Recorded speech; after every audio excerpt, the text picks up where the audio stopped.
We had the first game under Oliver Glasner, and it's safe to say that it was a very interesting game indeed. It was something which I didn't necessarily expect, but it was a good thing. I expected it wasn't something I expected in a good way.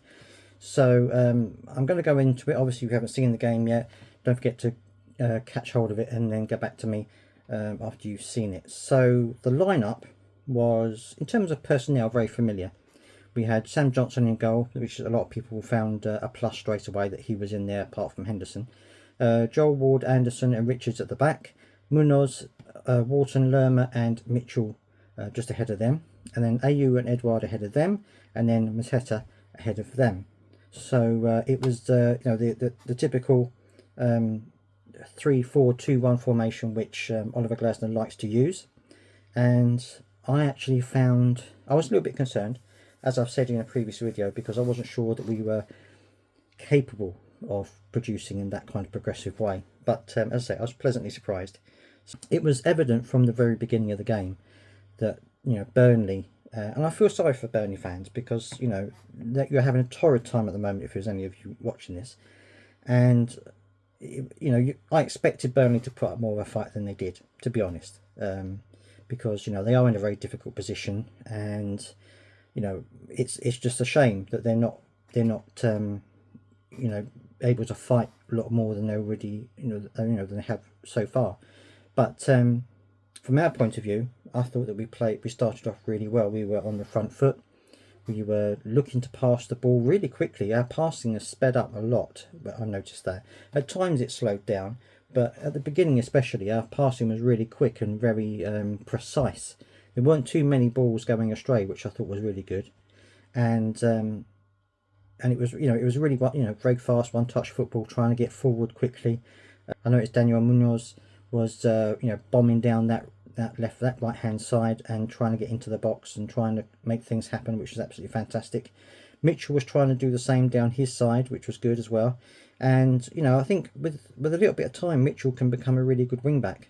I think Daniel Munoz is already a really good wing back by the looks of it. He's used to playing in that kind of system, and it's just kind of really natural to him. But he's also tenacious. He'll go in on and try and get the ball back. He'll go in on a tackle and stuff like that. He's just as good going backwards as he is going forwards, which is what you want.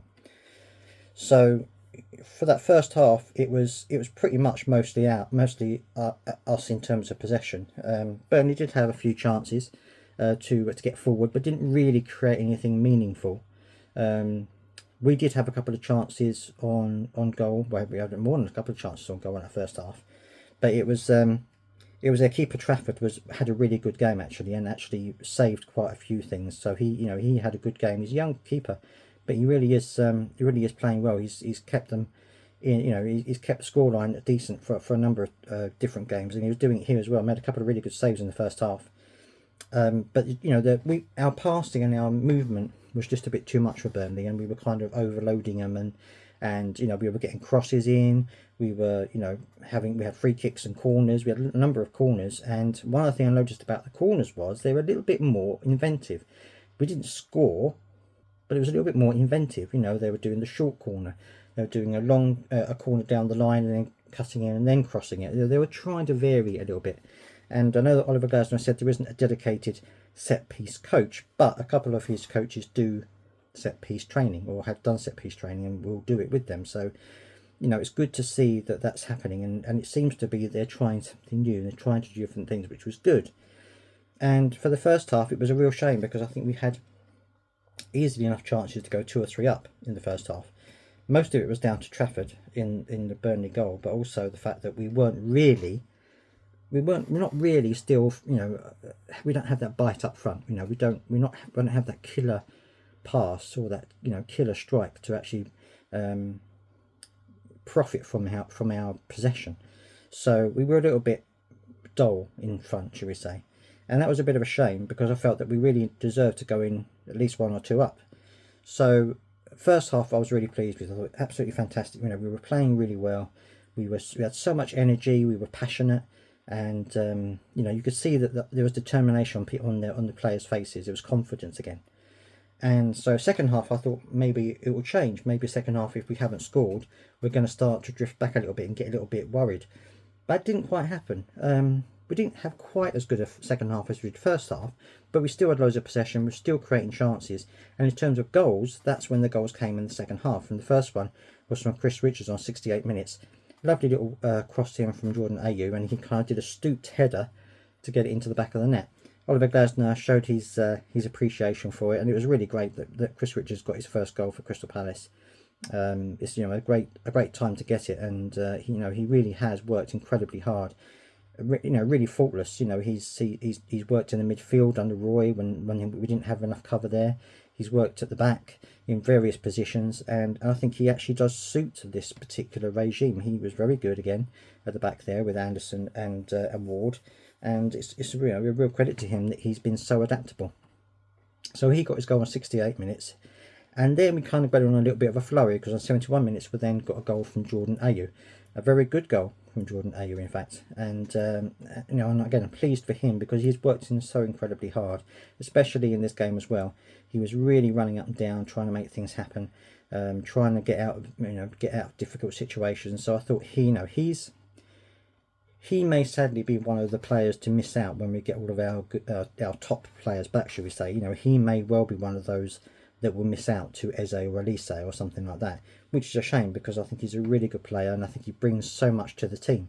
Now, that's not a given, but we've got a lot of players midfield and upwards that are due to come back, and I think it may be a bit of an issue when they do come back as to where these players are going to be going. So we'll have to wait and see about that. But then again, on the 79th minute, well, before that, França came on, and I thought he did.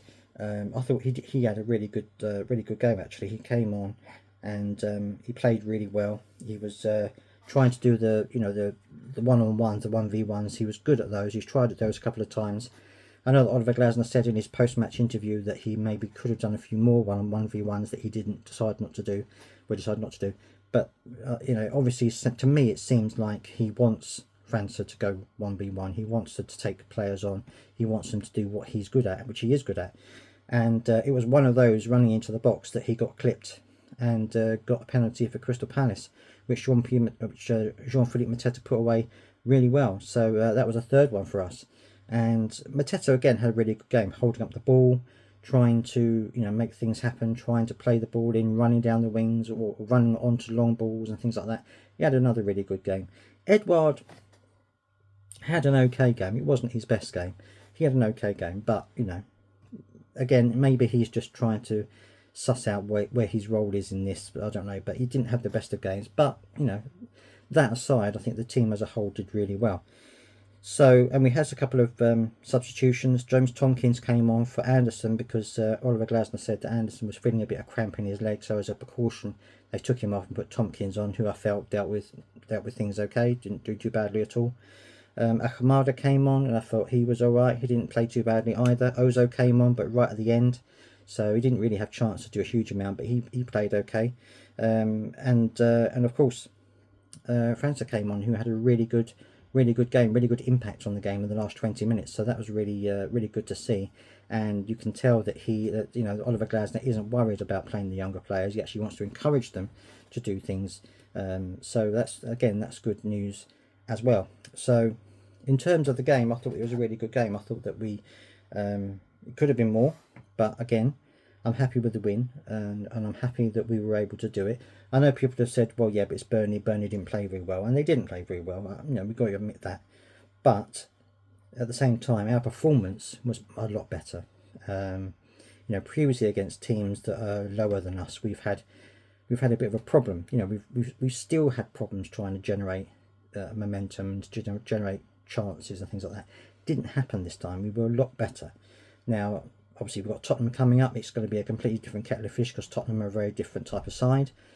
We've got to see what's going to happen there. But, Oliver Glasner's got a bit of time to work on the team a bit more. And he said, I haven't done that much with the team. I've done a couple of training sessions. This is all the team doing what you've seen here.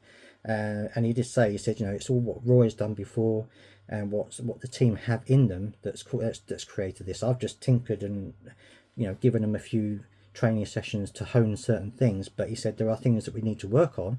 But this mainly has come from what they've already got. They just lacked a bit of confidence to do some of the things that they've already can do. So that in itself is a good sign, because it means that if they can already do a lot of this stuff, then when he adds to that, it's going to make them a lot better. And when we get our players back, it's going to be, you know, a lot more steel up front, a lot more energy up front, and hopefully a bit more of a bite up front. Then that's the only problem that concerns me, though, is where certain players that we've got now are going to go. You know, you've got Ward, Anderson and Richards at the back. I think Gahey is going to replace Ward. So you're going to have Gahey, Anderson and Richards at the back. Munwaz and Mitchell, I think, are going to stay as the wing backs. In the middle, you've got Walton and Lerma at the moment. Now, when Doucouré comes back, I'm sure Doucouré is going to be in there. But where does he go? Does he go in place of Walton, or does he go in place of Lerma? Now, Walton had a really good game. You know, he was so comfortable in the ball, pinging the ball around, long and short passes. You know, he's a young player, and he got a little bit hot-headed, perhaps a bit eager, not hot-headed, perhaps a little bit too eager. And he went in for a tackle which earned him a yellow card, and then a bit later on in the game he did another quite risky challenge, which on any other day would have been a yellow card, but because he was already in a yellow card, he got a warning, and so Oliver Glasner very sensibly substituted him after that. So that was very good from Oliver Glasner's point of view. You know, Walton's young, he's going to learn. He was just a bit over enthusiastic, but it was great to see him playing. He was popping the ball around, absolutely fantastic, and also working hard, getting the ball back as well. So it's going to be him and Lerma in the middle who will be sacrificed for Doucouré, because I'm sure Doucouré is going to feature when he comes back next season. Then you've got Ayew and Edouard. You know, if you get Eze and Elise back, are they going to go in those positions where Ayew and Edouard were? If that's the case, then where's Ayew going to go? You know, Edouard and Mateta, I think, you know, you're going to have one or the other of those up front on their own. I think that's what's going to happen, and you're going to have Eze and Elise just behind the front person. So it could be that a couple of our players who are doing well at the moment might not get so much game time. I think Oliver Glasner might rotate more than Roy has, but we'll have to wait and see where these players are going to go. França obviously is a very good player, but is he going to get a permanent place in the side? I don't know if there is a permanent place for him at the moment. With, you know, especially if Eze and Elise come back, where's he going to feature? Maybe as a replacement for Elise or Eze during the matches and stuff like that, but he's not going to get proper full games. It's a good place to be when we get all these players back, but at the same time it's going to be a bit disappointing for some of these players. But let me know what you think down in the comment section. Where do you think that how do you think it will line up when we get every single player that is currently injured back? Nathan Ferguson, apart from Nathan Ferguson, but he may get fit under Oliver Glasner as well. So yeah, let me know who you think will be our top 11 when everyone is fit. It'd be interesting to hear what you say about that. And of course, you don't just have to say it in the comments. You can email me, footballtothecore@gmail.com, footballtothecore@gmail.com. You can email me over there any questions you might have or anything you want me to cover. And it was a great game. Looking forward to the next one. Let me know your thoughts about it as well, and I will see you next time.